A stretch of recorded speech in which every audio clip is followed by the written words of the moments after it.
Bonjour à tous, j'espère que vous allez bien, que vous êtes en forme, que vous avez passé une bonne journée. On va faire un webinaire à peu près d'1h30 et on va parler de quelque chose qui peut être peut-être étonnant. Le titre c'est « Si les compétences cliniques ne suffisaient pas à être un dentiste heureux ».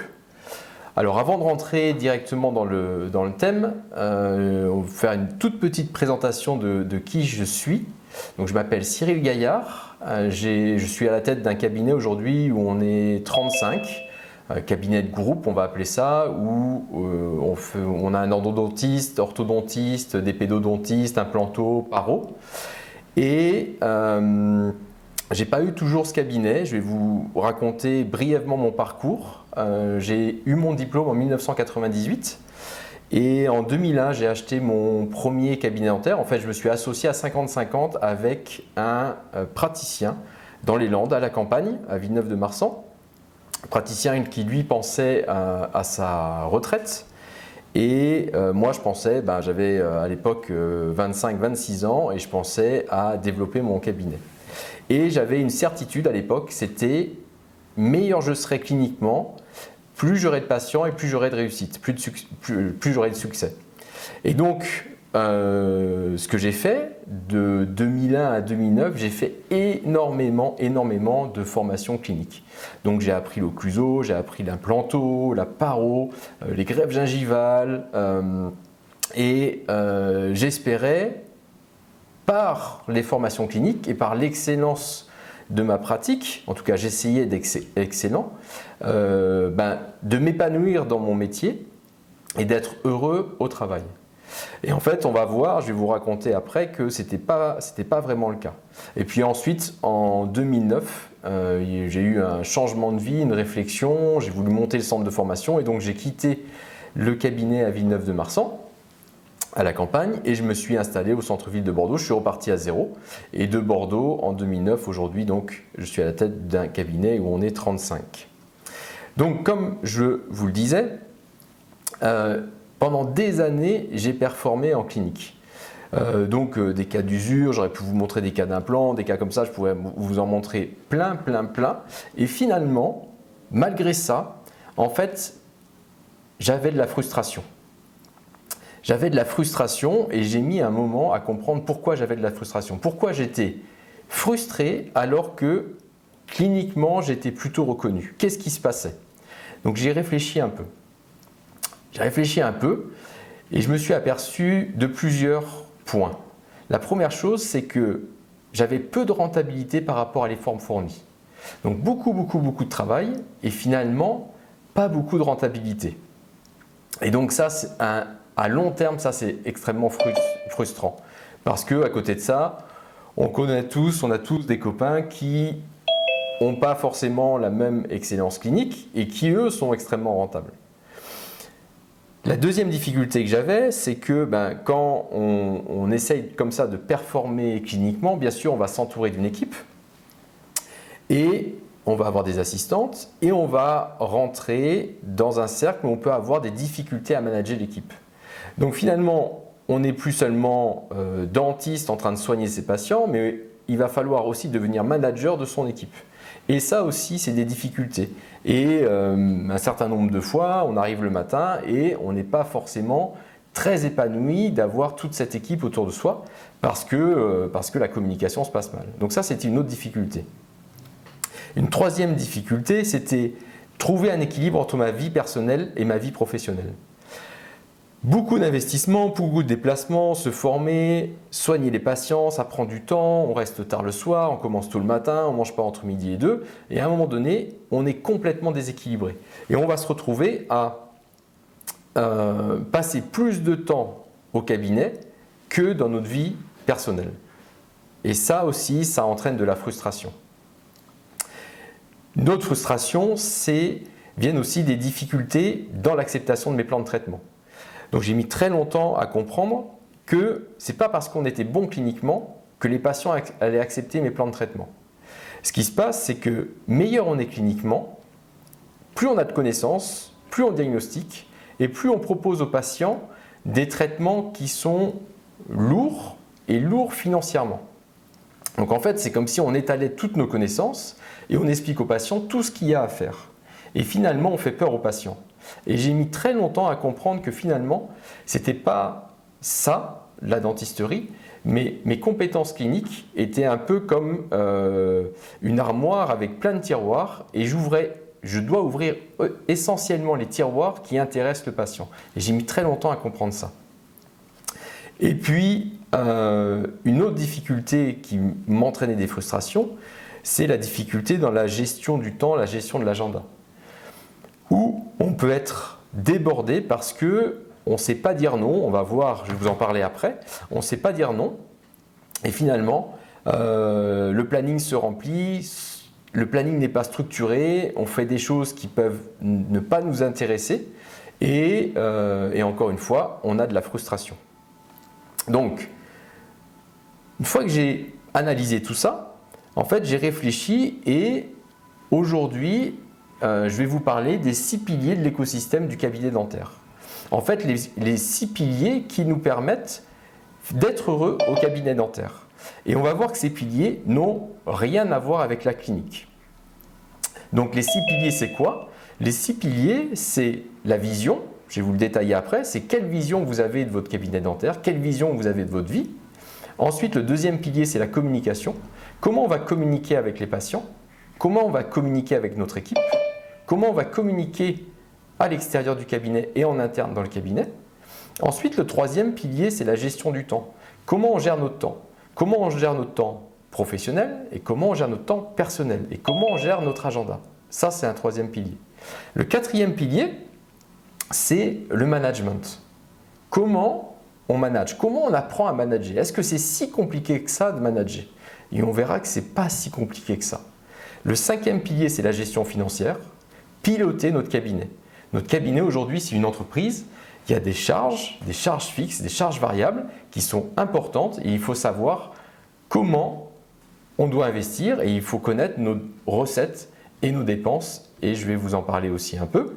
Et le sixième pilier, c'est l'indépendance financière, ce que je vais appeler la retraite. En fait, c'est comment on prépare sa retraite pour ne pas arriver à 55 ans complètement stressé et frustré et dans le stress et ne pas savoir quoi faire. Donc voyons le premier pilier. Le premier pilier, c'est comment créer sa vision. En fait, comment créer sa vision, c'est où voulez-vous aller. Et si on ne sait pas où on veut aller, on n'arrivera nulle part. Donc il va falloir se poser et réfléchir qu'est-ce que vous voulez faire. Et ça, cet exercice, vous pouvez le faire soit que pour votre cabinet dentaire, mais vous pouvez le faire aussi pour plein de choses, pour toute votre vie. Là, ici, vous avez un disque. Et dans le disque, au centre du disque, vous avez un 0 et à l'extérieur du 10, vous avez un 10. Et en fait, vous allez vous noter. Par exemple, quand vous voyez corps physique, c'est votre santé. Aujourd'hui, votre santé, votre corps, comment vous entretenez votre corps, quelle note vous vous mettez? Est-ce que vous mangez sainement? Est-ce que vous faites du sport? Est-ce que vous dormez bien? Si tout ça, vous évaluez que oui, vous êtes bien, vous vous mettez 10. Mais peut-être que vous n'êtes pas à 10. Pareil, quand il y a marqué relation, relation c'est quoi? C'est la relation avec les enfants, la relation avec la famille, la relation avec ses parents, la relation avec son compagnon ou sa compagne. Quelle est la qualité de cette relation? Est-ce que vous êtes 10? Est-ce que vous êtes pleinement satisfait? Ou est-ce qu'il y a des choses à améliorer? Et pareil pour la gestion du temps, travail, carrière, finances. Et puis, quand c'est marqué célébrer, contribuer, c'est est-ce que vous êtes capable de vous féliciter de ce que vous avez déjà accompli? Parce que souvent, on est toujours dans j'en veux plus, j'en veux plus, j'en veux plus. Et courir après les choses et on ne sait pas apprécier ce qu'on a déjà. Donc, ça c'est un exercice que vous pouvez faire. Vous prenez ce disque et vous voyez quelle note vous attribuez dans les différents segments de votre vie. Et puis après, vous pouvez faire le deuxième exercice. Le deuxième exercice, c'est reprendre le disque et réfléchir à quelle note vous aimeriez avoir. Et le troisième exercice, c'est la différence entre les deux. Qu'est-ce que j'ai à faire? Qu'est-ce que j'ai à faire pour arriver à la note que je souhaite? Quand on crée sa vision, pour savoir où est-ce qu'on veut aller, il y a quelques principes. Le premier principe, c'est assumer l'entière responsabilité de sa vie. Ce qui veut dire que il n'y a pas d'excuses. Il faut renoncer à absolument toutes les excuses qu'on peut se trouver. Oui, je ne soigne pas comme j'aimerais soigner parce que la Sécu m'en empêche. Ça, c'est une excuse. Parce qu'il y a des praticiens qui ont le même contrainte, la sécurité sociale, mais qui ne soignent pas du tout de la même manière. Donc en fait, c'est qu'une excuse. Renoncer à blâmer les autres, renoncer à se plaindre. Tout ça, ça ne sert absolument à rien. Il y a une chose importante, c'est l'équation, le point numéro 2 que vous voyez, c'est événement plus réaction égale effet. Ce qui veut dire que quand vous avez un événement, quand il y a quelque chose qui se passe dans votre vie, vous allez réagir d'une certaine manière. Et votre réaction va entraîner un effet. Si pour un même événement, vous réagissez de manière différente, à ce moment-là, vous allez avoir un effet différent. Ce qui veut dire que tout ce qui vous arrive aujourd'hui sont des conséquences de vos choix d'hier. Et que si vous faites les mêmes choix aujourd'hui, demain, vous aurez la même vie qu'aujourd'hui. Donc si vous voulez des choses différentes, vous devez avoir des réactions différentes. Le principe numéro 2, c'est découvrir sa raison d'être. Sa raison d'être, ça c'est les Japonais qui appellent ça l'ikigai, en fait, c'est un équilibre. C'est un équilibre entre ce que vous aimez, ce pourquoi vous êtes doué, ce pourquoi vous êtes payé et ce dont la société a besoin. Et en fait, quand vous arrivez à être au milieu de ces cercles, en fait, vous êtes dans votre équilibre, dans ce que vous voulez faire de votre vie. Et vous avez votre raison d'être. Ce qui est difficile dans la vision, c'est de savoir est-ce que la vision qu'on a, est-ce que c'est vraiment notre propre vision ou est-ce qu'elle est influencée par l'environnement, par l'entourage, par l'éducation, par nos parents? Est-ce que c'est nos parents? Est-ce que c'est la société qui nous ont mis ça en tête? Est-ce que ce que je veux vraiment, c'est vraiment moi qui le veux? Ou est-ce que, ben non, c'est l'influence de mes parents? Et ce qui fait que pour trouver sa vision, ça nécessite de prendre du temps pour soi. Souvent, ça nécessite d'être seul et de réfléchir avec son cœur. Donc, ce n'est pas forcément un exercice facile. Et il va falloir se poser des questions. Qu'est-ce que vous aimez? Qu'est-ce que vous aimez réellement? Qu'est-ce que vous détestez? Qu'est-ce qui vous passionne? Qu'est-ce que vous voulez faire? Qu'est-ce qui vous motive? Qu'est-ce que vous voulez expérimenter? Où est-ce que vous voulez grandir, croître? Qu'est-ce que vous voulez apprendre? Et comment vous voulez contribuer par la société? Donc toutes ces questions, il faut se les poser. Ça, c'est des exercices qui prennent du temps. Il faut partir en week-end, à la mer, à la montagne, dans un lieu que vous aimez. Vous prenez un carnet, un journal et vous répondez à ces questions. Franchement, aucune honte, il n'y a pas de jugement de l'entourage. C'est vous, qu'est-ce que vous voulez? Ça, là, quand je suis en train de parler de ça, je suis en train de parler de la vie en général. Mais pour votre cabinet, c'est exactement la même chose. Pour le cabinet, qu'est-ce que vous aimez? Qu'est-ce que vous aimez faire comme type de dentisterie? Qu'est-ce que vous détestez? Mon exemple, je déteste soigner les enfants.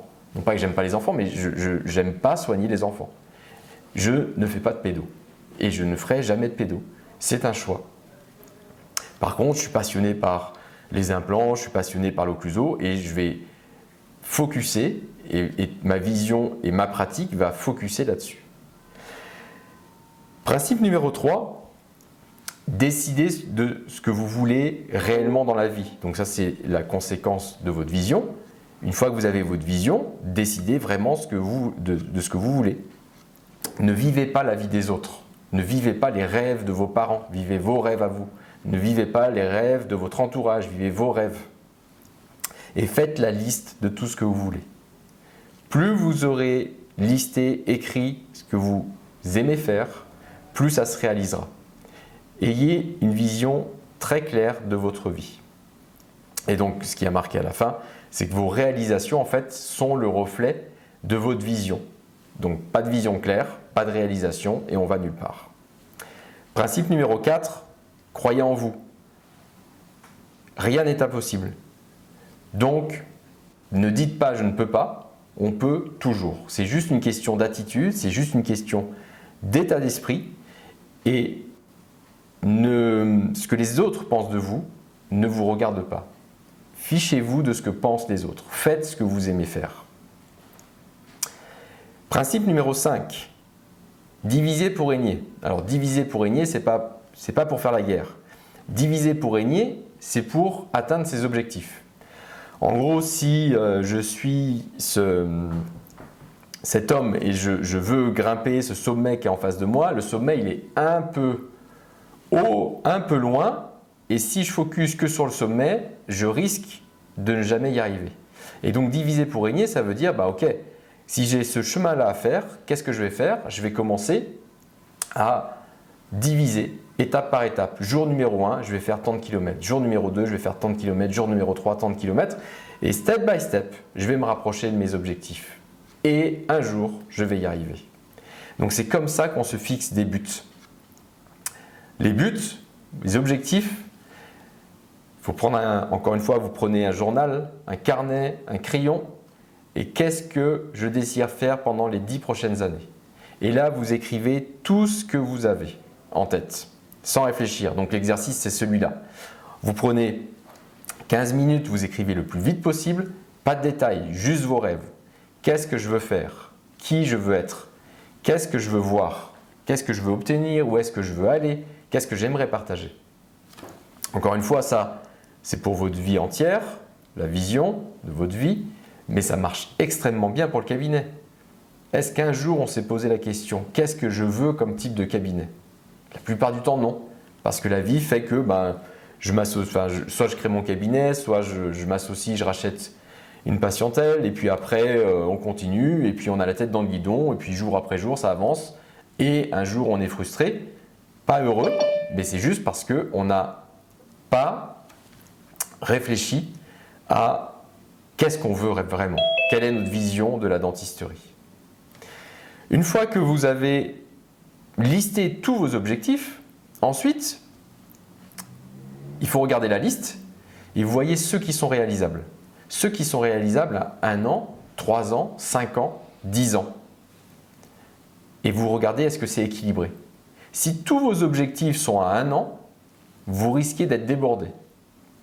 Pas de temps. On ne peut pas tout faire en 1 an. Donc il faut équilibrer. On a des objectifs à 1 an, on a des objectifs à 3 ans, à 5 ans, à 10 ans. Et vous équilibrez tout ça.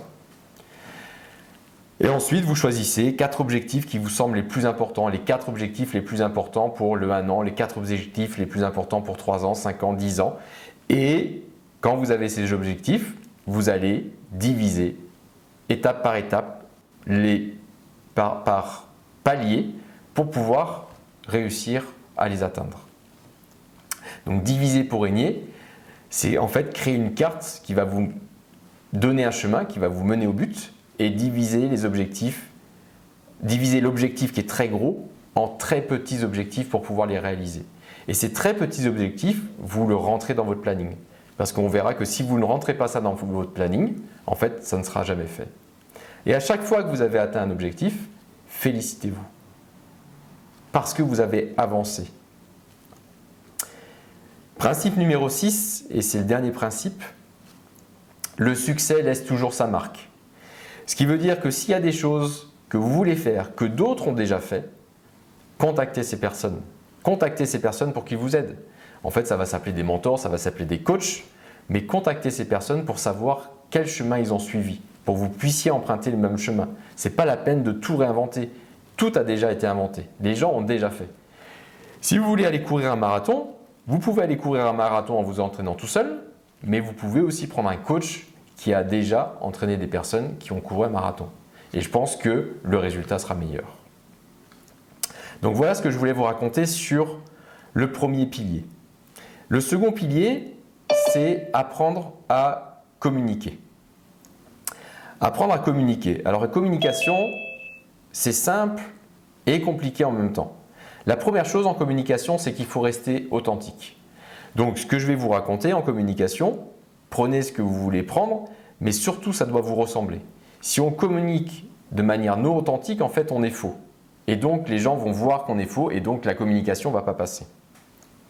La communication, elle est multiple. Il y a de la communication qui est de la communication externe, c'est comment je communique avec, comment mon cabinet communique à l'extérieur, comment je fais savoir que le cabinet existe, ça c'est de la communication externe.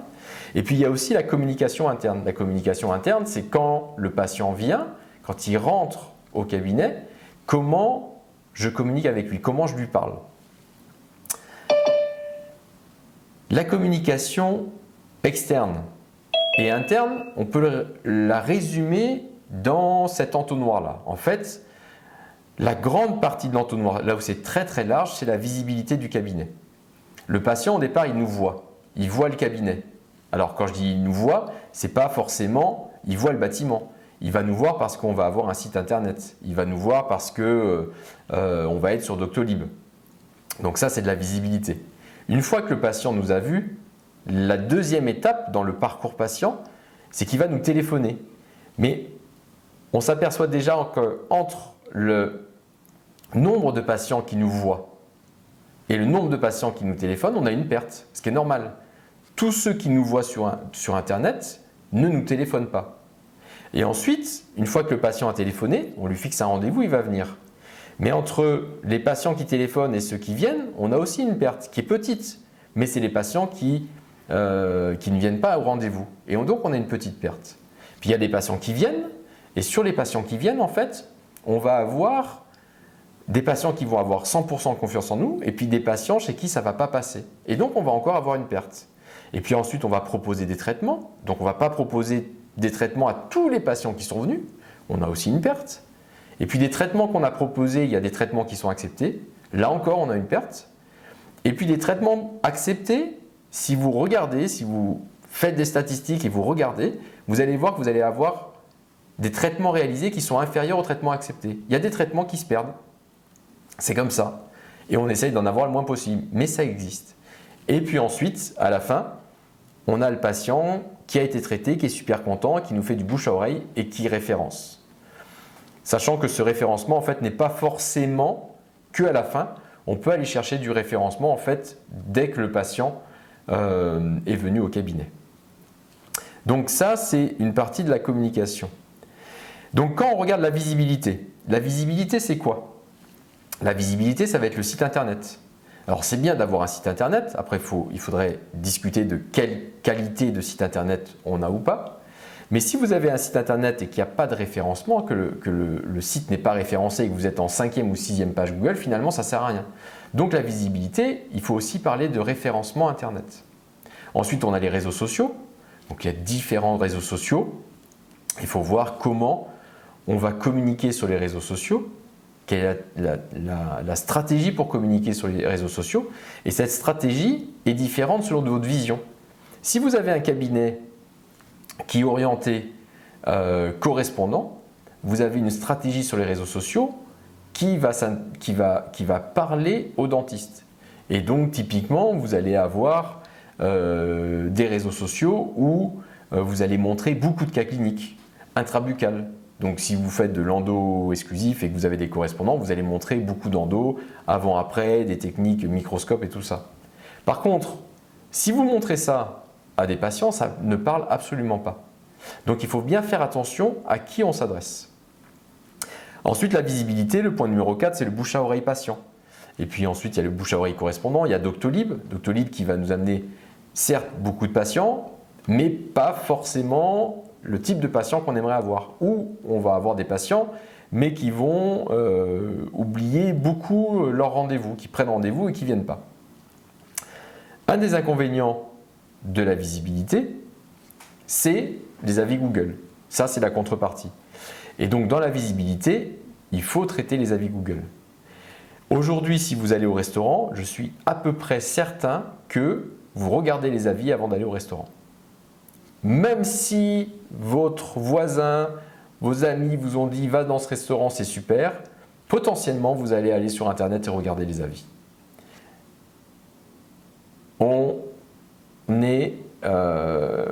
Les patients fonctionnent de la même manière. Ils vont sur Google et ils regardent les avis.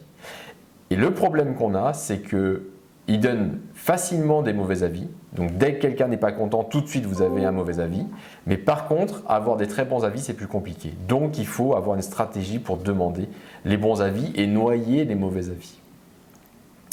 Ensuite, en visibilité, vous avez tous les forums. Donc régulièrement, j'ai des patients qui viennent et qui me disent « oui, je vous connais parce que sur tel forum, on a parlé de vous, on a dit que vous étiez très bien ». Donc voilà, ça c'est de la visibilité où on ne travaille pas du tout. Mais il faut savoir que les patients parlent sur les forums des cabinets dentaires. Et ensuite, vous avez tous les réseaux, donc vos réseaux professionnels. Si vous faites du sport, bien sûr, vous allez parler avec vos partenaires sportifs. Qu'est-ce que vous faites? Et puis, potentiellement, ils vont venir vous voir. Donc, il y a tous les réseaux professionnels, je vais appeler ça. Et puis, il y a dans quel quartier vous êtes installé, le commerce, le voisinage. Et puis, pour finir, le bâtiment et les plaques. Donc ça, c'est toute la partie visibilité et il faut travailler sur toute cette visibilité. Parce que cette visibilité va faire rentrer dans votre cabinet le type de patient que vous voulez soigner et donc le type de dentisterie que vous voulez faire et vous allez prendre plus de plaisir à aller au cabinet. On a vu qu'après la visibilité, l'action que vont faire les patients, c'est de téléphoner au cabinet. Il faut avoir des protocoles quand on répond au téléphone, combien de sonneries, est-ce qu'il y a une formation des secrétaires, de l'assistante, est-ce qu'il y a un texte, est-ce qu'elle connaît le texte, est-ce que quand elle répond au téléphone, elle sourit, parce qu'un sourire au téléphone, ça s'entend. Quelles sont les informations que vous voulez qui soient recueillies, est-ce que quand vous avez 2 lignes et qu'il y a déjà une ligne occupée, le patient attend sur la seconde ligne, est-ce qu'il y a une musique d'attente, quel type de musique d'attente? Et puis quand vous allez fixer le rendez-vous à un nouveau patient, voilà, si le patient appelle pour prendre rendez-vous et que vous lui fixez un rendez-vous dans 2 mois, et je sais que des fois les agendas sont surbookés et il n'y a pas de possibilité avant, mais c'est quand même aussi problématique en termes de communication. Le patient a appelé, vous avez fixé le rendez-vous et le patient va venir au cabinet. Donc quand il rentre au cabinet, il va voir l'accueil et puis ensuite il va aller dans la salle d'attente. La salle d'attente, c'est votre espace. La salle d'attente, qu'est-ce qui va se passer dans la salle d'attente? Déjà, le design, est-ce qu'il est travaillé? Est-ce qu'il y a une ressemblance avec le site internet? Est-ce qu'il y a une corrélation ou est-ce qu'il n'y a pas du tout de corrélation? Imaginez, le patient ne vous connaît pas encore personnellement, mais il a déjà une idée de qui vous êtes. Parce qu'il vous a vu via le site internet, il a pu vous voir par les réseaux sociaux, parce qu'il a appelé l'assistante ou la secrétaire pour prendre rendez-vous. Donc il a déjà une attente. Et si quand il arrive dans le cabinet, ce n'est pas en corrélation, il peut être déçu. Donc après, il faut se poser la question, comment sont les fauteuils de la salle d'attente? Quelle information on donne aux patients dans la salle d'attente? Dans la salle d'attente, en fait, c'est votre espace marketing, j'appelle ça dans la salle d'attente. Parce que dans la salle d'attente, c'est là où vous pouvez faire savoir aux patients le type de dentisterie que vous faites. Donc ce n'est pas là où il faut avoir… Alors, avec le Covid, on n'a plus de magazines, mais à l'époque, avoir des magazines qui présentaient des voyages, des voitures ou des belles maisons. Parce que ça, ce n'est pas de l'information pour le patient. Ce qu'il faut donner comme information au patient, c'est quel type de dentiste vous faites, quel type de dentisterie vous faites. Et puis dans la salle d'attente, il faut faire attention au bruit, il faut faire attention à l'odeur. En fait, l'idée, pour moi, c'est que les patients ils deviennent fans en fait, de votre cabinet, qu'ils adorent votre cabinet. Le patient va attendre dans la salle d'attente, donc là vous avez tout votre lieu marketing. Et puis l'étape suivante en communication, ça va être l'entretien. En fait, ça va être la première consultation. Et l'entretien, il y a des étapes clés dans l'entretien dans la première consultation. La première étape, je pense que l'entretien doit se faire dans un bureau, pas au fauteuil. Le fauteuil dentaire est anxiogène. Donc ne mettons pas du stress. Le patient arrive et est déjà probablement un peu stressé. Il y a peu de patients qui arrivent très cool chez le dentiste. Donc si déjà on fait le premier entretien, la première consultation au fauteuil, ça rajoute du stress. Donc plutôt le faire au bureau. Et là, il va falloir communiquer verbalement et non verbalement. Le non verbal étant votre posture et ce que vous dégagez. Mais il va falloir communiquer, faire de l'écoute active, faire de la reformulation et vraiment bien comprendre les attentes du patient. Ce qui veut dire que c'est un moment qui est clé.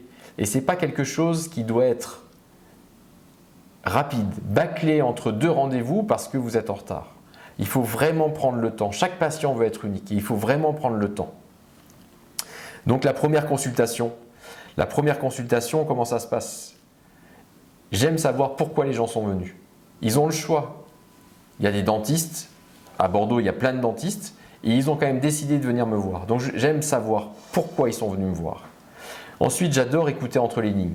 Ce qu'ils me disent, j'essaye de comprendre dessous ce qui est caché.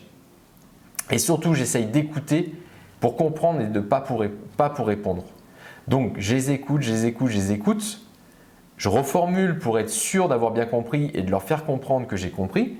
Et surtout, c'est un moment où je suis prêt et j'ai la bonne attitude. Donc, si j'ai un soin qui s'est mal passé avant, si j'ai eu une tension avec un patient avant, si j'ai eu une tension avec une assistante avant, je prends 2 minutes. Je me reconditionne, j'adopte la bonne attitude et ensuite, je vais faire la première consultation. La communication, quand on est à ce stade-là, en fait, c'est comprendre l'autre. Donc, si vous regardez ce dessin, en fait, qui a raison, qui a tort? En fait, les deux ont raison et les deux ont tort. Et tant qu'il n'y en a pas un qui a fait un demi-tour pour voir dans le monde de l'autre, en fait, ils ne vont jamais se comprendre. Et quand je fais la première consultation, j'ai toujours ça en tête. Qu'est-ce que comprend le patient? Qu'est-ce que comprend le patient de sa santé bucco-dentaire? Qu'est-ce qu'il veut faire? Et donc, je m'efforce de faire le demi-tour, de voir son point de vue, mais ce qui ne veut pas dire que je vais rester de son côté. Et je vais essayer de l'amener avec moi de l'autre côté. En fait, j'essaye de connecter, d'engager le patient. Pourquoi? Pour réussir à faire un co-diagnostic. Co-diagnostic, c'est amener le patient à expliquer tous les problèmes qu'il a. Et en fait, plutôt que de faire de la dentisterie, ce que je vais appeler de la dentisterie Louis XIV. La dentisterie Louis XIV, c'est quoi? C'est je suis le docteur, je sais, je vous explique ce que vous avez et je vais vous traiter. Là, en fait, il n'y a pas de connexion avec le patient. C'est juste, j'ai la connaissance, tu n'as pas la connaissance, vous n'avez pas la connaissance, vous m'écoutez et on fait comme ça.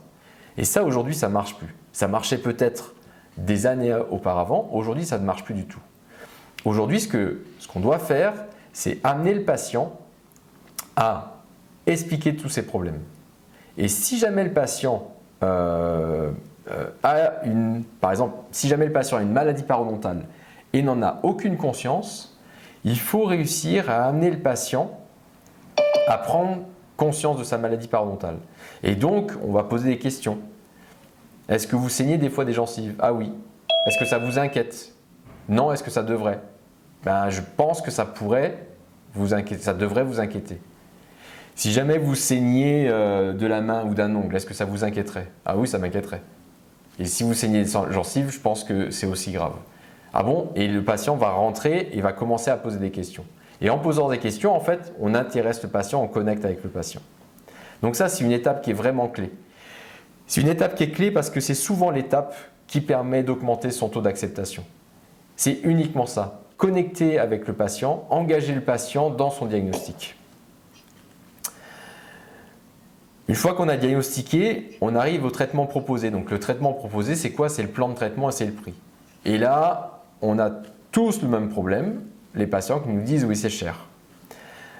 En fait, ce n'est pas si cher que ça. En fait, c'est un problème de prix et de valeur. Prix-valeur. Tant qu'on n'a pas créé de valeur, c'est toujours trop cher. Si je propose à un patient un blanchiment à 50 € et que le patient ne veut pas de blanchiment, 50 € c'est trop cher. Ça sera toujours trop cher. Qu'est-ce qui est le plus facile à vendre? Est-ce qu'un smartphone est plus facile à vendre qu'un only? Vous allez probablement me répondre oui. Oui, un smartphone est plus facile à vendre. Mais le smartphone est plus cher que le only. Parce que les patients apportent plus de valeur à un smartphone qu'à un only. Et donc, ils sont capables de dépenser plus d'argent pour un smartphone. Donc, ce n'est pas un problème de prix. De la même manière, qu'est-ce qui est le plus facile à vendre? Un onlay ou une incisive centrale? Là, ici, on a une incisive centrale à faire sur un plan qui va coûter beaucoup plus cher qu'un onlay.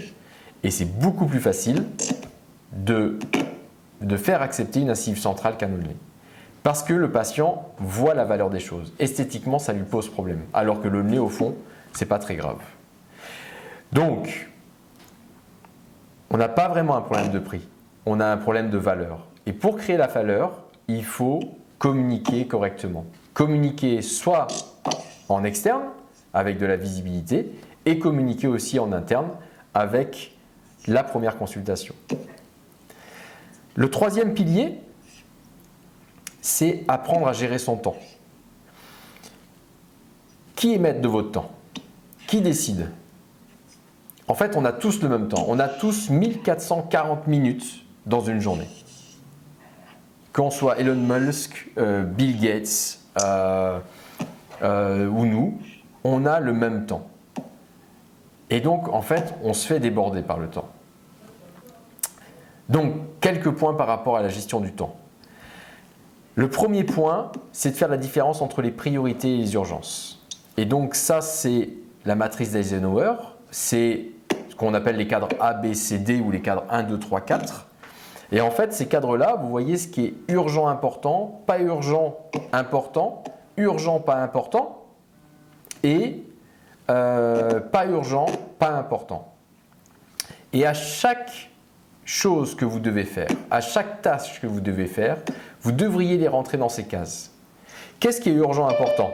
Le urgent, important, c'est je suis au cabinet, je suis en train de soigner mes patients, ma fille vient d'avoir un accident et elle est à l'hôpital. Urgent, important. Ça rentre dans cette case, je laisse tout tomber, je vais à l'hôpital. Ça, c'est urgent, important. Je suis au cabinet, je suis en train de soigner les patients. Quelqu'un m'appelle, un commercial m'appelle pour savoir comment j'ai trouvé le produit qu'il m'avait laissé. Est-ce que c'est urgent, important? Absolument pas. Est-ce que c'est important, pas urgent? Ça dépend de la relation que j'ai. Donc peut-être que je vais le mettre dans cette case-là. Et puis peut-être que je vais le mettre dans pas urgent, pas important. Mais ça dépend de chacun.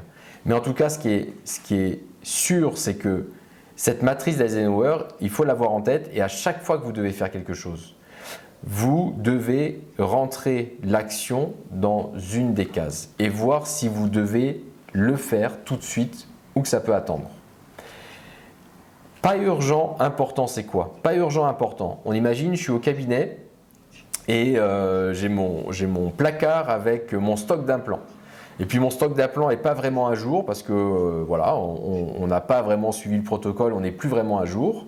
Et puis c'est pas très bien rangé, il y en a un peu partout. Est-ce que c'est important que ce soit rangé? Oui, c'est important que ce soit rangé parce qu'on est plus efficace et on pourra suivre le stock. Donc oui, c'est important. Est-ce que c'est urgent? Est-ce que l'assistante doit le faire tout de suite? Non, ce n'est pas urgent. Donc ça rentre dans le cadre B, ce qu'on va appeler le cadre 2. Ce n'est pas urgent, important. Et ce cadre-là, c'est le cadre le plus important. Pourquoi? Parce que c'est comme ça que vous allez faire progresser votre cabinet. Ce n'est pas urgent, mais c'est important. Ça veut dire que je dois le rentrer dans le planning et je dois me consacrer du temps à réaliser ces tâches-là. Quand on parle de gestion du temps, en fait, il y a différents temps. Il y a du temps professionnel, c'est le travail. Quand on vient travailler, on est dans le temps professionnel. Et ensuite, il y a du temps personnel. Appeler ses amis, ses parents, les enfants, ça c'est du temps personnel. Ensuite, il y a du temps pour moi. Lire, faire du sport, ça c'est que pour moi. Alors vous avez des temps qui vont se mixer. Vous avez par exemple, si je vais faire du sport avec mes enfants ou je vais faire du sport avec des copains, eh bien, je vais mixer mon temps personnel et mon temps pour moi. Et puis après, il y a des temps obligatoires. Le temps obligatoire, c'est se laver, manger, dormir. De toute façon, on ne peut pas faire autrement. Il faut le faire. Et puis, il y a le non-temps. C'est tout ce qui ne m'apporte rien. Tout ce qui ne m'apporte rien, c'est tout ce qui ne me rapproche pas de la vision que j'ai de ma vie. Donc, ça peut être la télé, ça peut être Internet, ça peut être traîner sur les réseaux sociaux. Tout ça, ça ne me rapproche pas de ce que je veux faire de ma vie et je devrais l'éliminer. Et donc, l'exercice que je vous propose là, que vous pouvez noter, c'est la semaine dernière ou la semaine d'avant. Combien d'heures vous avez passé dans les différents temps? Et vous voyez, je vous ai remis en haut là, le disque et vous pouvez voir, est-ce que les 15 derniers jours, vous avez travaillé pour votre santé? Est-ce que les 15 derniers jours, vous avez pris soin de votre santé? Est-ce que vous avez pris soin de votre carrière? Est-ce que vous avez pris soin de votre famille, de vos finances? Ou est-ce que vous avez un emploi du temps qui est complètement désorganisé? Et s'il est désorganisé, à vous de le réorganiser. Parce que ça vous appartient. Et en fait, il faut reprendre son emploi du temps en main. Pour reprendre son emploi du temps en main, il va falloir apprendre à dire non. Et c'est très compliqué de dire non. Et on va voir pourquoi, mais il faut savoir dire non. Quand vous travaillez, vous travaillez. Donc, ce que je vous conseille, c'est d'avoir des jours de travail. Et quand vous travaillez à fond. Et puis, quand vous arrêtez de travailler et que vous jouez, à ce moment-là, vous jouez à fond. Et il faut vraiment réussir à scinder les deux. Pourquoi? Parce que sinon, quand vous êtes au travail, vous pensez à tout ce que vous devez faire en dehors du travail. Et quand vous êtes en dehors du travail, ce que je vais marquer jouer, en fait, vous passez au travail et vous pensez à tout ce que vous devez faire. Et en fait, vous n'êtes jamais à la bonne place. Et on se sent coupable et à la fin, on est frustré. Donc, quand vous travaillez, vous travaillez. Et quand vous jouez, vous jouez. Et vous apprenez à dire non. Il faut savoir dire non. Donc, dire non, ce n'est pas déléguer. Parce que si on dit pas non, on dit oui, ok, je vais le faire et on le donne à quelqu'un d'autre, ou on le fait plus tard, non, ça ne marche pas. Déléguer, c'est éliminer. Et ce que vous pouvez faire, c'est faire une liste des interdits. En fait, tout ce que vous ne voulez plus faire, vous prenez votre carnet, votre journal et vous notez tout ce que vous ne voulez plus faire. Et ça, c'est la liste des interdits. Et quand on vous le propose, vous savez que c'est dans la liste des interdits et vous dites non. C'est votre nouvelle règle de conduite. Pourquoi est-ce que c'est difficile de dire non? C'est difficile de dire non parce que, enfant, quand on disait non, en fait, c'était une réponse qui n'était pas recevable par nos parents. Quand on disait non à nos parents, ils n'étaient pas d'accord. Et donc, il y avait un jugement négatif, il y avait une perte de confiance, de la culpabilité et des remords. Et c'est pour ça que c'est aussi difficile de dire non. Sauf que dire non, c'est se rapprocher de ses rêves. À chaque fois que vous dites non à quelque chose qui ne vous rapproche pas de vos rêves, finalement, vous vous dites oui à vous-même. Donc ça, c'est très important dans la gestion du temps, apprendre à dire non. Autre point important dans la gestion du temps, c'est toutes les interruptions. En fait, c'est tout ce qui nous fait perdre du temps, les interruptions. Donc, dans les interruptions, on pourrait mettre par exemple les réunions. Quand on fait des réunions et qu'il n'y a pas d'objet de réunion, il n'y a pas de timing de réunion, il n'y a pas de on commence à telle heure, on finit à telle heure, voilà les points qu'on va aborder. En fait, c'est des réunions qui durent et finalement, ça ne sert à rien. Ce qui va nous faire perdre du temps aussi, c'est quand on surfe sur le web ou sur les réseaux sociaux. Ça nous fait perdre du temps et ça sert la plupart du temps à pas grand-chose. Tous les emails non importants. Et vous avez tout ce qui consomme aussi votre temps. Tout ce qui consomme votre temps, c'est toutes les requêtes qui vont interrompre votre travail. On va voir après ce que c'est. C'est que quand on est en train de travailler et que quelqu'un vient nous interrompre, le temps qu'on se remette dans notre travail, ça nous fait perdre énormément de temps. Et ensuite, les personnes qu'on va assister vont nous faire perdre aussi du temps. C'est-à-dire que toutes les personnes qui ne peuvent pas avancer sans que vous ayez validé leur travail. Et ça aussi, ça nous fait perdre du temps. Donc voyons un peu ce que ça donne les interruptions. Donc ici, vous avez 3 exemples. Vous avez l'exemple où la personne va consulter ses mails 20 à 30 fois par jour. Et le blanc, en fait, c'est là où il est productif, c'est là où il travaille, le blanc. Et à chaque fois qu'il est coupé en noir, c'est qu'il a été regarder ses mails.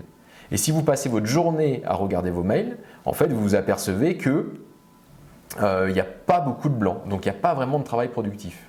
Contrairement à côté où la personne va consulter les mails 3 fois par jour et on a des grandes plages de travail. Et là, on a vraiment de la productivité. Donc, ce qu'il faudrait faire pour les mails, oui, c'est très intéressant parce que ça offre une communication instantanée et donc on peut envoyer des demandes comme ça aux gens. Maintenant, quand on reçoit un mail, on a toujours le sentiment qu'il faut y répondre tout de suite ou il faut l'ouvrir tout de suite. Et en fait, non. C'est à vous de choisir quand est-ce que vous allez ouvrir vos mails et quand est-ce que vous allez répondre aux mails. Et donc, vous pouvez… Alors, le problème, c'est quand vous commencez à faire ça, les gens en face de vous, en face de leur ordinateur, de l'autre côté, n'ont pas conscience de ça, que vous n'allez pas répondre tout de suite. Et en fait, ils sont capables de vous envoyer un mail et puis vous ne répondez pas dans l'heure qui suit, donc ils vont vous envoyer un SMS en disant « Est-ce que tu as bien vu mon mail parce que j'ai besoin d'une réponse ?» Donc ce que vous faites, c'est que vous faites une réponse automatique d'email. Et la réponse automatique d'email dit que vous réorganisez et que maintenant vous allez consulter vos mails. Donc ça c'est juste un exemple, hein, vous faites comme vous voulez. 2 fois par jour, à 12h et à 16h, vous consulterez vos mails et si jamais il y avait vraiment une urgence, il vous appelle au téléphone. Et pour le répondeur téléphonique, c'est la même chose. Quand vous avez un message sur le répondeur téléphonique, ce n'est pas nécessaire d'aller répondre immédiatement. Et l'image qu'on voit à côté, en fait, c'est un téléphone avec les notifications. Les notifications, en fait, nous rappellent en permanence sur le téléphone et ça nous coupe sur notre travail. Donc, il faut enlever toutes les notifications. Et c'est vous qui décidez, c'est juste un outil, un smartphone et un ordinateur. Donc, c'est vous qui décidez de quand vous allez sur les réseaux sociaux, quand vous allez consulter vos mails. Donc attention au téléphone, ça permet surtout aux autres de contrôler votre temps. Et quand vous devez appeler et faire des réunions, écrivez tous les sujets à aborder pour ne pas perdre de temps. Et quand vous êtes en famille, vous désactivez le téléphone et vous profitez du moment. Parce que ça, je pense que c'est le pire, de ne pas profiter du moment présent. Je suis avec ma famille, avec mes enfants, mais je suis sur mon téléphone en même temps. Et en fait, on n'est pas, psychologiquement, on n'est pas avec sa famille. Physiquement, on y est, mais on n'y est pas psychologiquement. Donc, attention aux distractions. Plus vous restez focus, plus vous allez avancer dans le travail. Donc, tout ce qui est les journaux, les sites web d'information, la télévision, les surfs sur Internet, ça s'appelle cultiver l'ignorance. Donc, vous ne vous y intéressez pas. Et puis, si vous êtes un lecteur, ou si vous allez commencer à lire, surtout, on a le droit d'arrêter un livre qui est inintéressant. On n'est pas obligé de finir un livre. Donc c'est de la perte de temps aussi. Lire un livre qui est inintéressant, on perd notre temps. Donc vous commencez un livre, il est inintéressant, vous arrêtez le livre, vous changez de livre. Bon, ça c'est les grandes règles sur la gestion du temps. Maintenant, comment on organise son temps? Comment on découpe son temps? Est-ce qu'on découpe son temps par jour, par semaine, par mois, par heure, par décennie?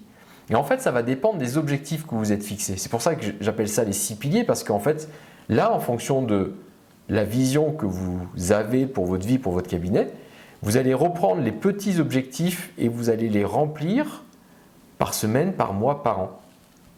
Parce qu'on surestime ce qu'on est capable de faire en une journée. C'est-à-dire qu'en une journée, on a une to-do list et on a 50 trucs à faire et on pense qu'on va y arriver. On surestime complètement notre capacité à faire plein de choses en une journée. Par contre, on sous-estime ce qu'on peut réaliser en une année. On n'a jamais une vision à une année parce qu'on n'a pas planifié sur une année. Donc, le conseil que je vais vous donner, c'est en fait, faites un planning annuel. Vous faites ça en décembre. En décembre, vous prenez le planning de l'année suivante et vous planifiez ce qui est important. L'étape 1, c'est de planifier ce qui est important pour vous. Donc moi, j'ai fait ça pendant des années. Première chose que je planifie, c'est mes vacances. Donc je raye toutes les zones où je vais être en vacances en week-end. Ensuite, je vais rayer tous les moments importants que je veux passer avec ma famille. Ensuite, une fois que j'ai fait tout ça, je vois les jours qui me restent. L'étape 2 que je fais, alors ça c'est à vous de voir l'étape 2 ce que vous voulez faire. L'étape 2 que je fais, c'est que je planifie toutes mes formations. Parce que je pense qu'il est très important de ce que je vais appeler de grandir, d'emmagasiner des connaissances. Et donc, je vais regarder quelle formation je veux faire. Et je les planifie sur mon planning annuel. Et ensuite, je vois les jours qui me restent. Et je vois les jours de travail au cabinet. Quand est-ce que je vais venir travailler au cabinet? Le nombre d'heures que je vais travailler par année, parce qu'en fait, quand vous gérez votre planning, si au cabinet vous travaillez 8 heures, 9 heures ou 10 heures, sur une année, ça fait beaucoup d'heures de différence. Et donc, si vous travaillez 1 heure ou 2 de plus par jour, peut-être que vous allez pouvoir vous permettre de prendre plus de temps de vacances. Et puis, une fois que tout ça c'est planifié, si j'ai d'autres projets mais qui sont moins importants, je vais les planifier en étape 5. Encore une fois, ça c'est les projets moins importants parce que les projets importants sont planifiés en étape 1. Donc, je vais prendre ce type de calendrier et je vais planifier. Alors, on va me dire, ouais, mais c'est ultra rigide, quoi. Enfin, tu sais déjà 8 mois, 9 mois, 10 mois à l'avance, 11 mois à l'avance, tu sais déjà quel jour tu vas travailler, quel jour tu vas partir en vacances. Alors, je ne sais pas forcément où je vais partir. Et ma réponse est oui, mais c'est parce que je fais ça que j'arrive à avancer et que je me rapproche de la vie que je veux avoir. Parce que si je ne fais pas ça, en fait, je vais aller nulle part. Ça, c'est ma boussole. Donc voilà ce que je voulais vous raconter sur la gestion du temps. Le quatrième pilier, c'est apprendre à manager. Donc apprendre à manager. Nombre de fois où j'entends les dentistes dire que c'est compliqué d'avoir des salariés. En fait, est-ce que c'est si compliqué que ça?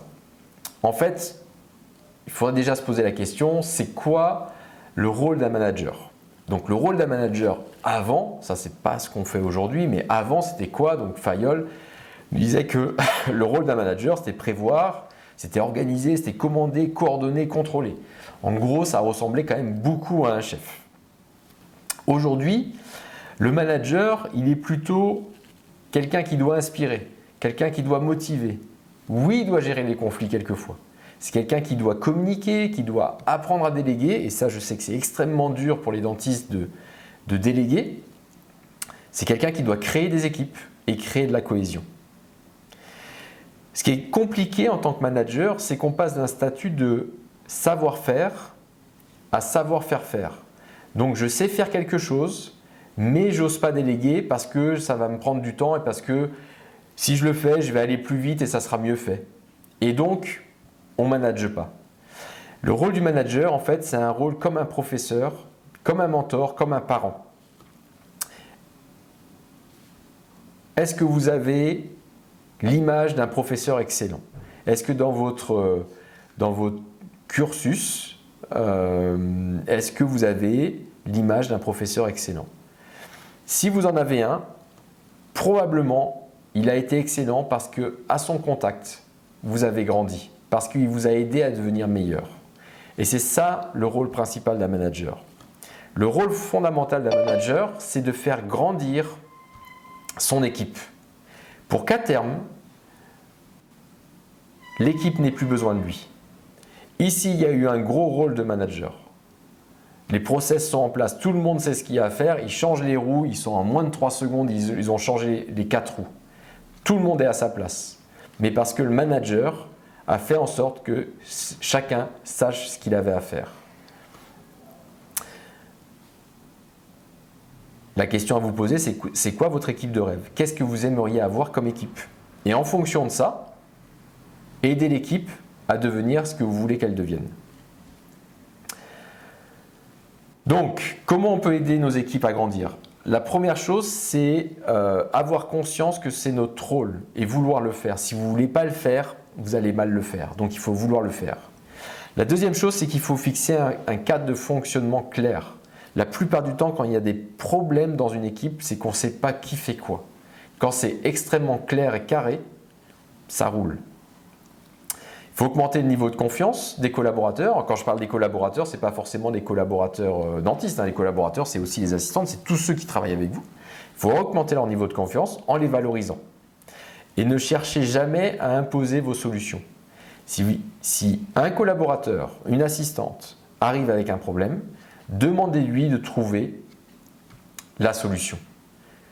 On verra pourquoi. Parce que quand le collaborateur trouve la solution, c'est la meilleure solution pour lui. Et il va faire en sorte de réussir à régler le problème. Et ensuite, il faut rester dans les 4 niveaux de délégation. Je ne vais pas en parler ce soir parce que ça va être un peu trop long, mais on refera quelque chose sur les 4 niveaux de délégation. Donc, c'est quoi les postures d'un manager, d'un management d'excellence? En fait, il y a 3 postures. La première posture, c'est celle de commandant, c'est celle de chef.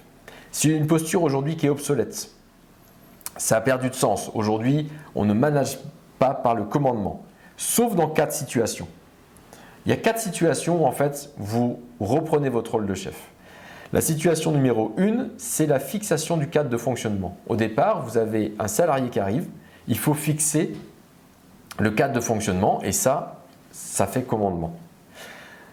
La deuxième situation, c'est le recadrage. Si vous avez un salarié, un collaborateur qui n'applique plus les règles, recadrage, c'est le commandement qui reprend la main.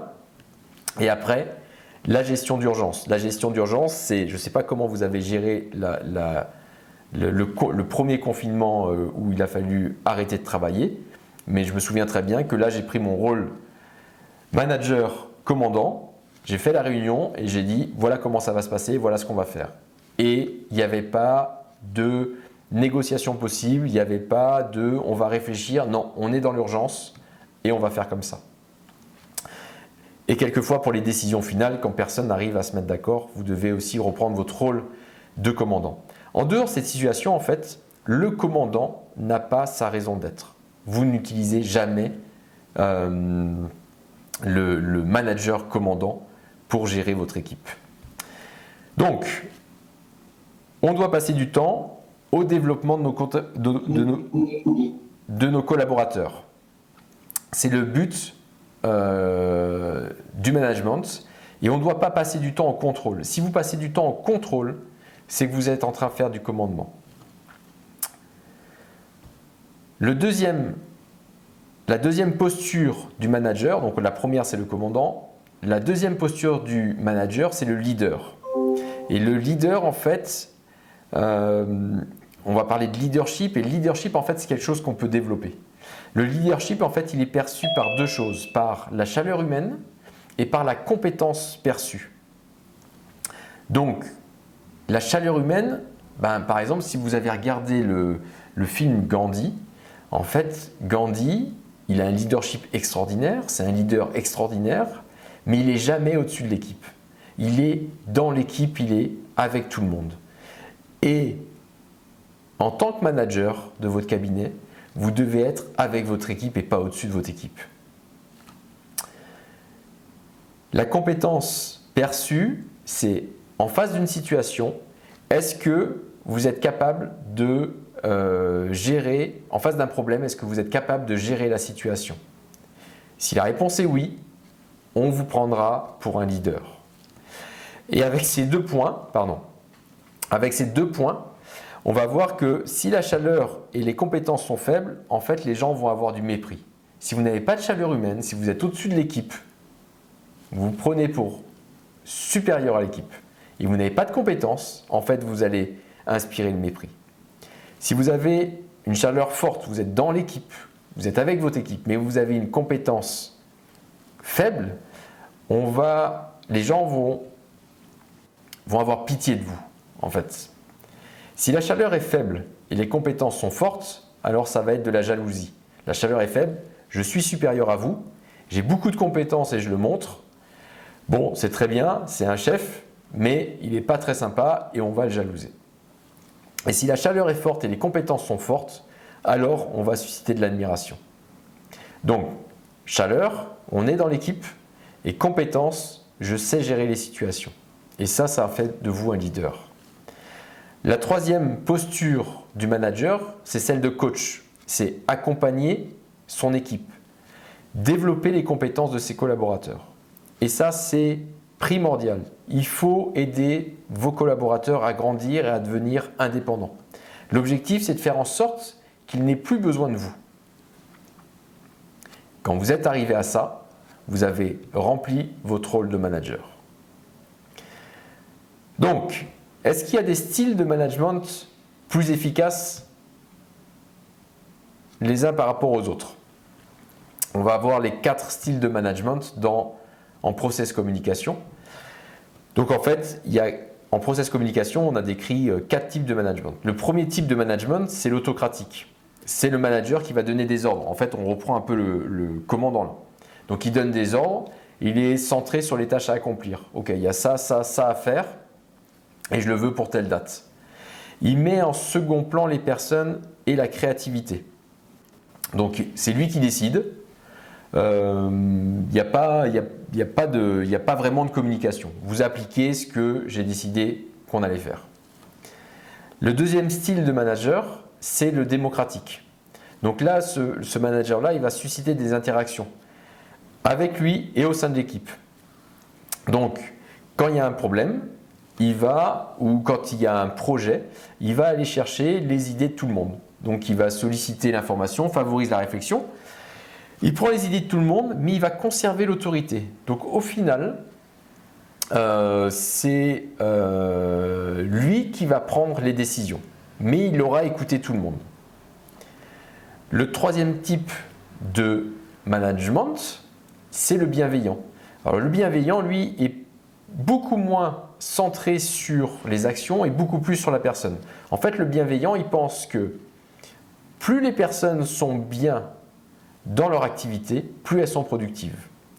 Donc, la qualité des sentiments et des relations va conditionner les résultats. Donc, il va faire extrêmement attention à ses collaborateurs. Il va inviter ses collaborateurs à travailler en équipe. Il va favoriser les interactions. Et le dernier type de manager en process-com, c'est le laisser-faire. Donc, le laisser-faire, en fait, on pourrait presque penser que c'est un mauvais manager. Parce qu'il va donner un maximum de responsabilité à ses collaborateurs. En gros, les collaborateurs vont faire ce qu'ils veulent. Il considère qu'il n'est pas supérieur aux collaborateurs. Et donc là, ça marche extrêmement bien pour certaines personnes. Mais il y a des personnes chez qui ça ne fonctionne pas du tout. Parce que, une fois qu'on a vu ces 4 types de management, vous pourriez me poser la question, mais finalement, quel est le meilleur type de management ? Et en fait, tous les types de management sont bons. Et on doit utiliser ces types de management en fonction de la situation et en fonction des personnes. Donc, on a des personnes, si vous avez une personne qui vient de rentrer dans l'entreprise, qui n'est pas compétente, que l'on doit former et que vous avez un management laissé faire, vous allez perdre la personne. Parce qu'en fait, vous n'allez donner aucune directive. Donc là, on voit bien qu'il faut changer de management. Mais la personne, donc au départ, vous allez avoir un management qui est beaucoup plus autocratique. Voilà ce qu'il faut faire, voilà ce que j'attends de vous. Mais cette personne-là, donc l'employé qui vient d'arriver, va acquérir des compétences, va prendre de l'assurance. La question, c'est est-ce qu'il y a un meilleur type de management qu'un autre ? En fait, non, ça va dépendre des personnes et ça va dépendre de la situation. Donc, quelquefois, vous allez avoir des personnes qui viennent de rentrer dans l'entreprise, qui ont de la formation à faire. Si vous avez un management laissé-faire, à ce moment-là, vous allez perdre ces personnes parce qu'en fait, ils vont avoir aucune information. Et donc là, il va falloir plutôt un management autocratique pour bien cadrer la personne. Et puis, cette personne-là devient plus compétente, a beaucoup de connaissances. Et si vous gardez ce management autocratique avec cette personne, vous allez la brimer, vous allez la perdre. Et donc, ce qu'il va falloir faire, c'est transformer ce management autocratique en management peut-être bienveillant ou peut-être en management laisser-faire.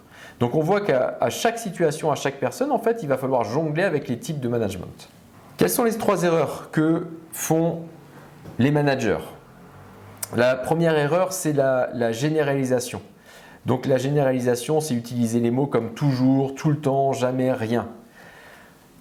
Exemple, vous avez un collaborateur, une collaboratrice, une assistante qui est arrivée 3 fois en retard ce mois-ci et donc vous voulez la recadrer et vous lui demandez une réunion, de parler et là vous dites vous arrivez tout le temps en retard.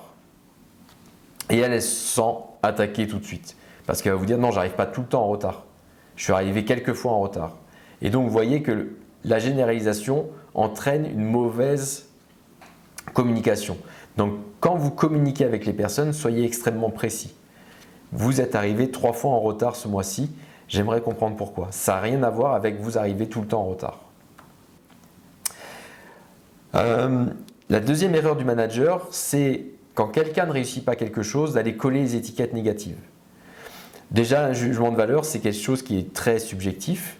Et coller des étiquettes négatives, en fait, on va provoquer l'effet Pygmalion. Alors, je ne sais pas si vous connaissez l'effet Pygmalion. L'effet Pygmalion, c'est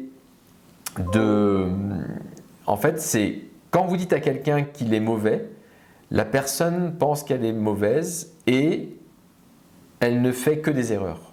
Si vous prenez la même personne et vous l'encouragez, vous lui trouvez toujours des points positifs, vous lui dites que tout ce qu'elle fait c'est très bien, la personne prend confiance en elle et réussit les mêmes choses, juste par des paroles. Hop. Donc attention à l'effet Pygmalion, ne collez pas d'étiquettes négatives quand des collaborateurs ne réussissent pas des choses. La troisième erreur qu'on va faire en tant que manager, c'est d'apporter des solutions toutes faites. Si un collaborateur arrive avec un problème, il doit trouver des solutions. Sa solution, ça sera la meilleure solution parce qu'il va faire en sorte qu'elle fonctionne. Il va tout donner pour qu'elle fonctionne. Si jamais un collaborateur arrive avec un problème et que vous lui trouvez la solution et que vos solutions ne fonctionnent pas, à ce moment-là, il va vous penser incompétent.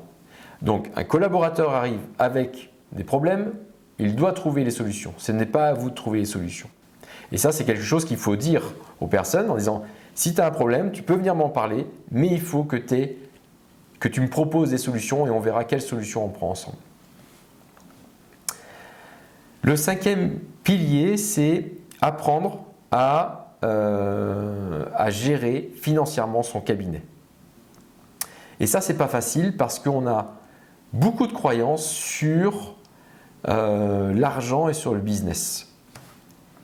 Et donc, on peut être bloqué parce qu'on est des soignants, parce que, en gros, la santé et l'argent, c'est quelque chose qui peut être l'argent en santé, c'est quelque chose qui peut être assez sale.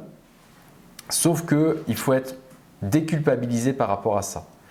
Déculpabilisé par rapport à ça, ça ne veut pas dire facturer n'importe quoi et arnaquer les patients. C'est absolument pas ça. Mais à un moment donné, vous avez dans votre cabinet des charges, vous avez des salariés, vous avez la responsabilité des salariés et des salaires à payer. Et en face de ça, il y a des recettes et il faut voir comment on sait gérer ça. Moi, j'ai intégré ça il y a pas longtemps. En fait, ce qui se passait, c'est que pendant des années, en fait, je ne savais absolument pas combien je gagnais d'argent. Pas parce que je gagnais beaucoup d'argent, mais juste parce que j'avais aucun pilotage financier avec mon cabinet. Les patients étaient là, mon planning était plein, je soignais les patients, j'encaissais à la banque, et puis je dépensais, c'était tout un peu tout au pif. Sauf qu'à un moment donné, ça ne peut pas continuer comme ça parce que nos structures sont de plus en plus consommatrices de technologie, parce que vous voulez acheter une empreinte numérique, parce que vous voulez acheter un mojo, parce que vous voulez changer le fauteuil, parce qu'il y a la stérilisation, il y a un nouveau matériel à acheter, parce que plein de choses. Et à un moment donné, on ne sait pas si on peut acheter ou pas acheter. Donc il faut rentrer un peu dans ce que j'appelle le business, c'est qu'il va falloir regarder et piloter nos cabinets dentaires. Pour piloter nos cabinets dentaires, je vais vous poser des questions.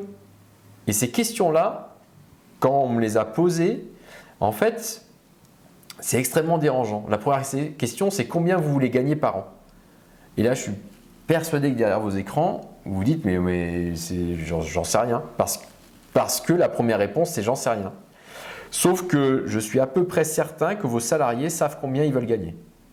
Donc les salariés savent combien ils veulent gagner, mais vous n'avez aucune idée de combien vous voulez gagner. Donc il y a quelque chose qui, pour moi, ne fonctionne pas là. Quand on réfléchit, on dit bah ouais, c'est pas normal que je ne sache pas combien je veux gagner. Donc il faut vous poser. Et il y a uniquement vous qui pouvez répondre à ça. Combien vous voulez gagner par an? La deuxième question qu'il va falloir se poser, c'est en combien de jours de travail par an? Donc ça revient à la gestion du temps. Vous allez voir que tout s'imbrique en fait. Dans la gestion du temps, on a vu quand on élabore son planning, on voit combien de jours de travail par an on va travailler, combien de temps on va être au cabinet. Il va falloir faire la relation entre les deux. Donc on va faire son planning annuel avec le nombre de jours de travail, le nombre de jours de formation, le nombre de jours de vacances, ça on l'a vu, ça je vous le passe. Donc ça vous avez le nombre de jours de travail que vous voulez, vous avez combien vous voulez gagner d'argent, et après il va falloir connaître votre taux horaire de cabinet. C'est super important de connaître son taux horaire de cabinet. Si vous ne connaissez pas votre taux horaire de cabinet, normalement, vous êtes incapable de savoir combien vous devez vendre votre prothèse. C'est impossible. Si vous dites je prends le prix prothésiste et je fais x4, x5, ou à ce moment-là, ce n'est pas de la gestion, c'est juste du pif. C'est parce que mon voisin a fait ça, je fais la même chose. Sauf que votre voisin, il n'a peut-être pas le même nombre de salariés. Sauf que votre voisin, il n'a peut-être pas investi dans le même matériel que vous. Sauf que votre voisin n'achète peut-être pas la prothèse au même endroit que vous. Et donc en fait, ça ne devrait pas fonctionner comme ça. On devrait connaître le taux horaire de notre cabinet. Une autre chose qu'on doit connaître, c'est le taux d'acceptation de devis. Parce qu'avec le taux d'acceptation de devis, on va pouvoir évaluer combien de devis on devrait présenter. Combien de devis on doit présenter pour faire tant de chiffre d'affaires pour être sûr de gagner tant à la fin de l'année. Parce que si tout ça c'est rentré dans un tableau, ça c'est le genre de tableau Excel que j'ai, vous allez sûrement me prendre pour un fou à ce moment-là, mais ce n'est pas grave. Si vous avez ce genre de tableau Excel, vous savez exactement où vous allez jour après jour. Et il y a zéro stress et il n'y a pas de frustration. Et vous savez quand vous pouvez investir et vous savez quand vous ne pouvez pas investir.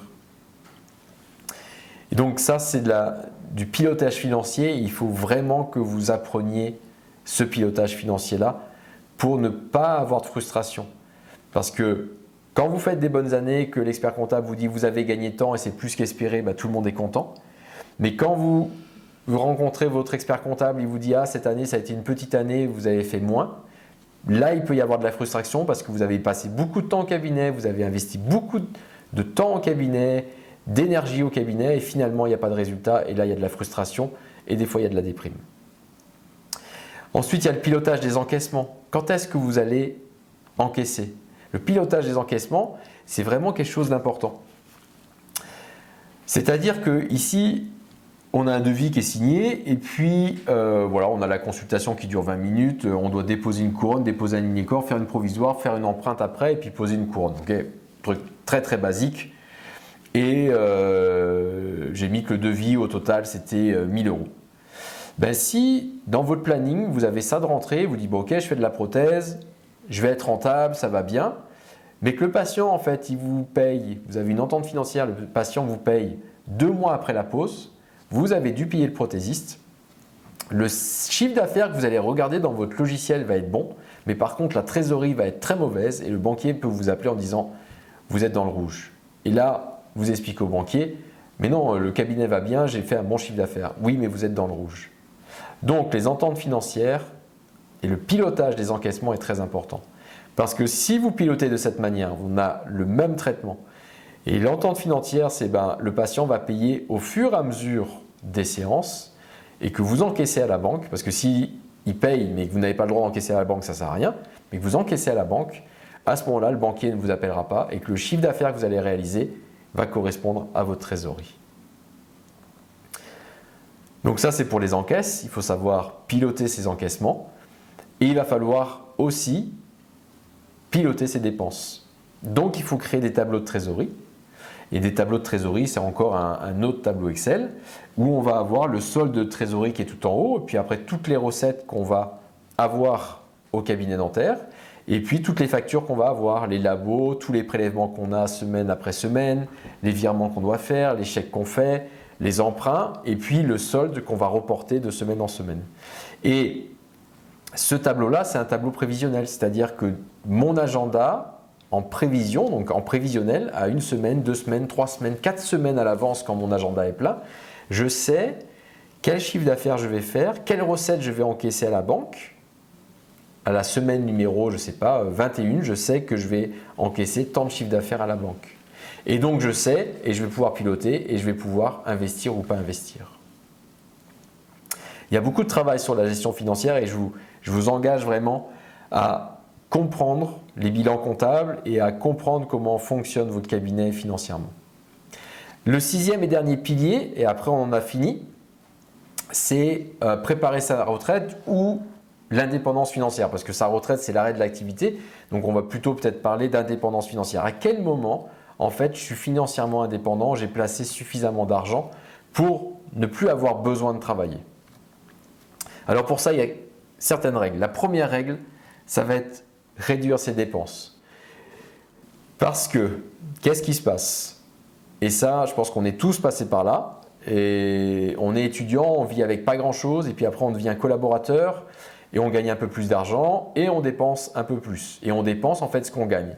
Et puis après on achète son cabinet, et puis on a le chiffre d'affaires qui augmente, on a nos bénéfices qui augmentent, et au fur et à mesure que le bénéfice augmente, nos dépenses augmentent. Alors que on n'est pas forcément plus heureux avec ça. Et en fait, on ne fait absolument pas attention à nos dépenses.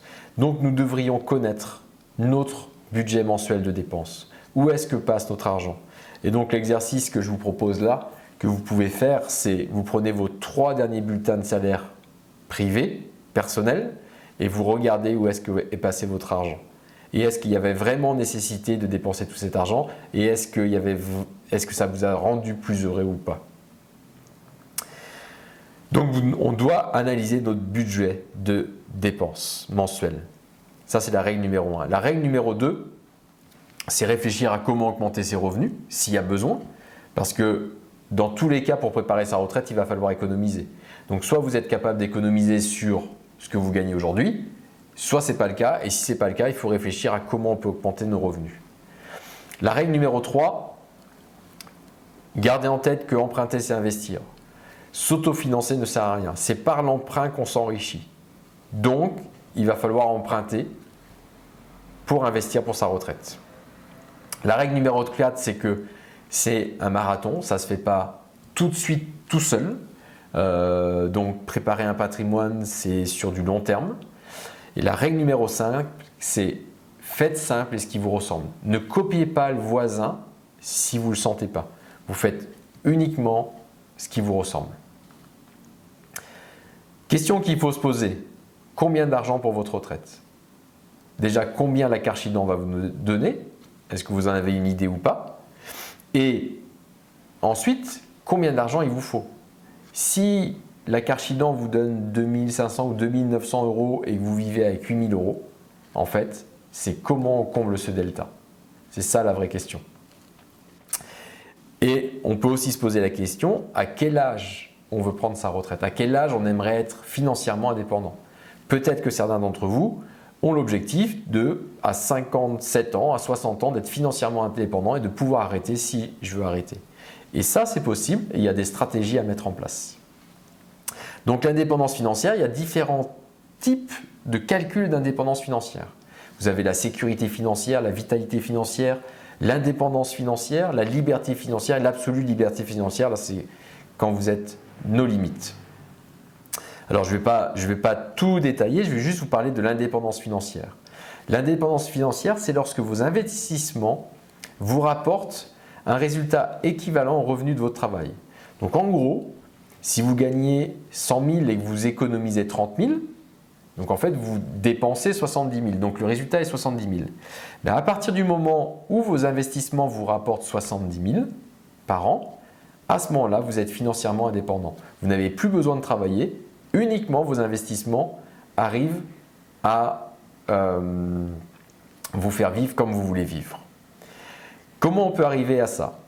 En fait, on peut arriver à ça en travaillant de nos 2 mains en tant que dentiste, en gagnant notre vie, en économisant et en devenant financièrement indépendant. Il y a un deuxième moyen aussi, c'est par les CELARL et par les holdings. En fait, c'est quoi l'intérêt d'une CELARL?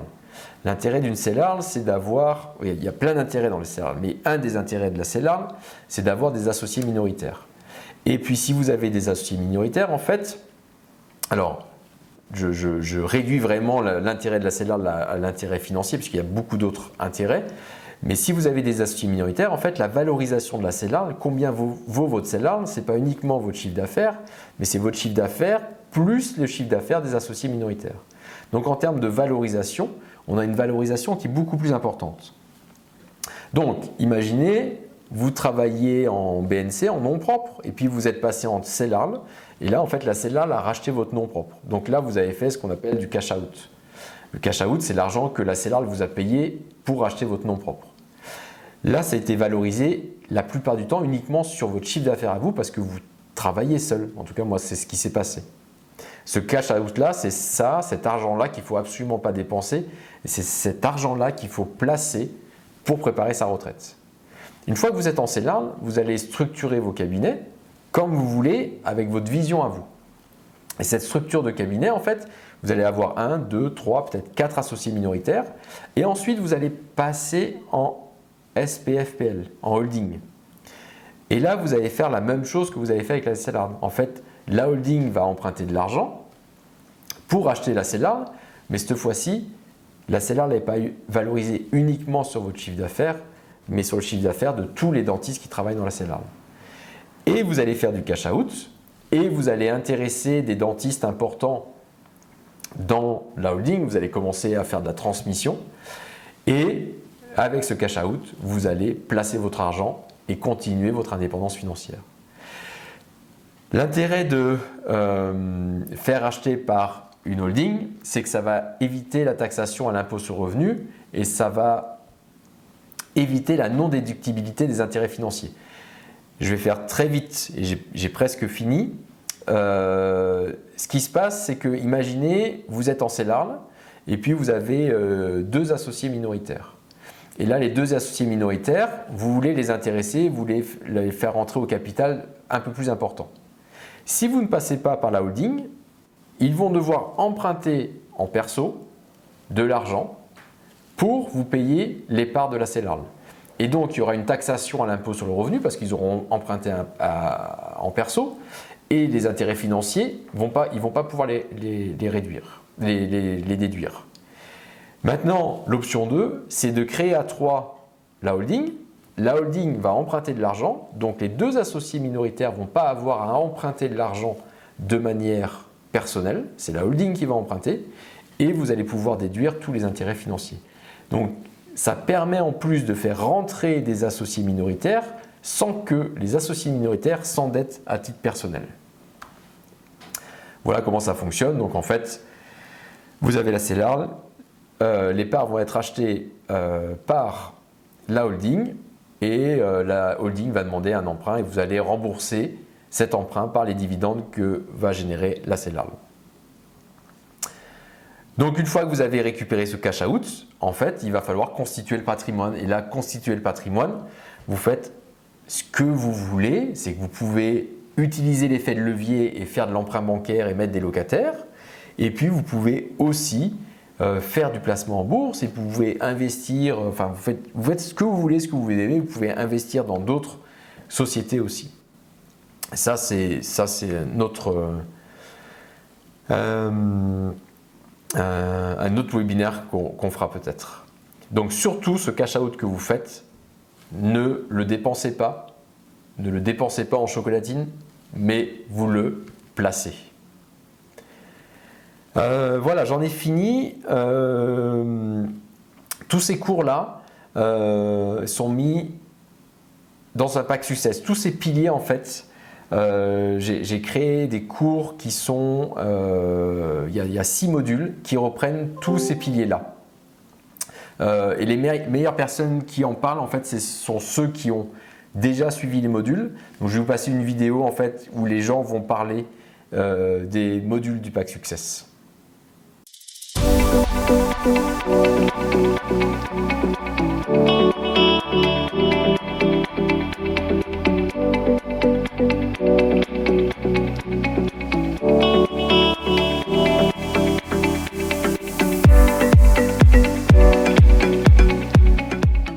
Très bonne expérience, nécessaire à mon changement. Ah bah c'est exceptionnel, ça ouvre l'esprit, c'était une très bonne expérience. C'est génial dans le sens où ça répond à des questions qu'on se pose même pas, donc vraiment c'est quelque chose à faire. Ça permet d'ouvrir son esprit à plein de nouveaux horizons et en dehors de la dentisterie surtout. C'est génial, j'adore, j'ai fait des rencontres exceptionnelles ici. Je me suis inscrite pour les 6 et je suis vraiment contente de pouvoir organiser tout ce qu'il y a dans ma tête, d'avoir une stratégie sur le long terme. Ça m'a permis de faire grandir mon cabinet et je pense que c'est essentiel d'être un petit peu guidé en tant que chef d'entreprise.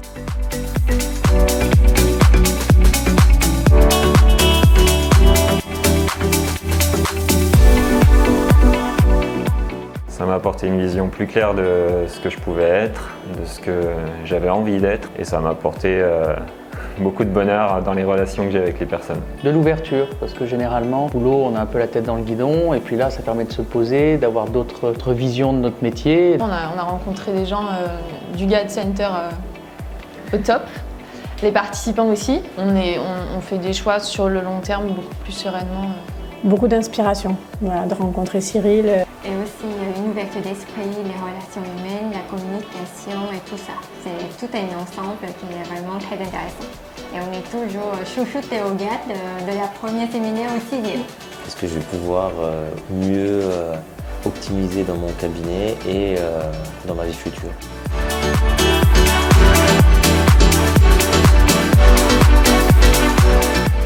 Ça a largement surpassé mes attentes. En fait, à chaque fois, c'est une brique en plus vers ce qu'on peut être.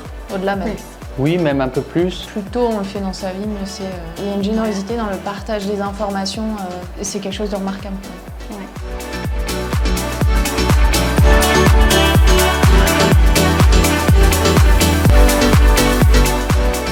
Au niveau professionnel, ça m'a consolidé ce que j'ai toujours souhaité. Dans le travail, beaucoup. Oui, ça ouvre une façon de penser qui est très intéressante, je pense. Je me suis rendu compte que tout est possible. Ça m'a permis même d'accompagner mon équipe.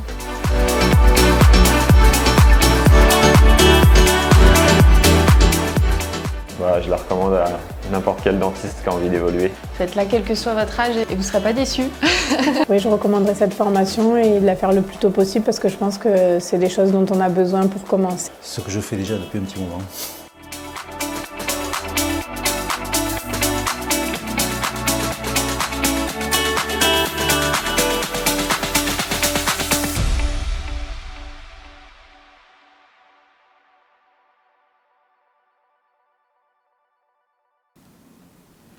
Voilà, je vous ai donné ce soir un aperçu, j'ai donné quelques pistes, quelques idées. Et si vous voulez en savoir plus, enfin voilà, on a 6 modules pour 2022 et n'hésitez pas à contacter Céline qui se fera un plaisir de vous répondre et de vous expliquer tout ça. Eh bien, merci à tous, très bonne soirée et puis à très bientôt. On refera, je pense, dans quelques semaines un autre webinaire. Bonne soirée à tous, au revoir.